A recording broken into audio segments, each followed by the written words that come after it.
রাত তখন প্রায় 12টা। হাইওয়ে ফাঁকা, চারপাশে কেবল বাতাসের শো শো শব্দ। রবিউল ঢাকায় ফিরছিল সিএনজিতে।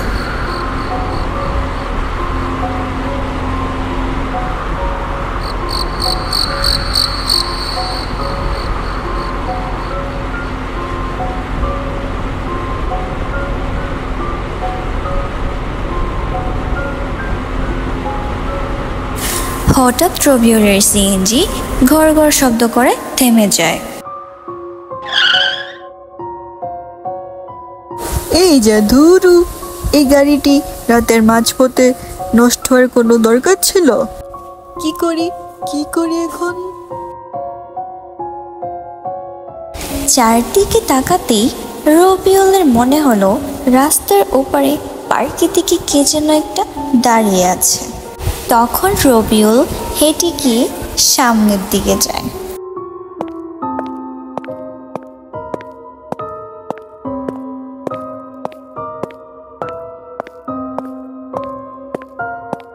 বাপরে, এটা আমি কি দেখলাম!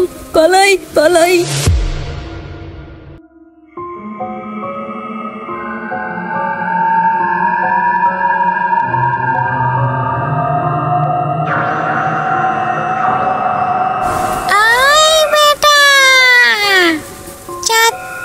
কোথায়?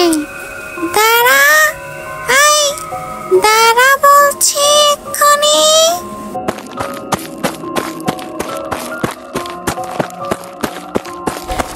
না, এক ফুটাও দাঁড়ানো যাবে না, দাঁড়ালেই শেষ। তারপর রবিউল দৌড়ে তার বাসায় চলে যায়।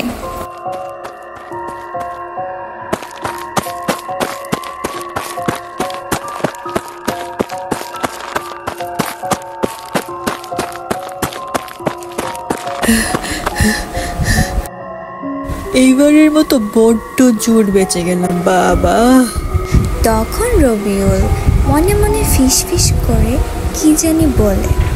লোকেরা বলে ওই রাস্তায় মাঝপথে যে গাড়ি যায় তখন গাড়ি নষ্ট হয়ে যায়। অনেকে বেঁচে ফিরে আসতে পারে, অনেকে বেঁচে ফিরে আসতে পারে না। বন্ধুরা, আমার ভিডিওটি যদি তোমাদের ভালো লেগে থাকে তাহলে অবশ্যই আমার চ্যানেলটি সাবস্ক্রাইব করে রাখো। দেখা হচ্ছে নতুন কোনো পরের ভিডিওতে।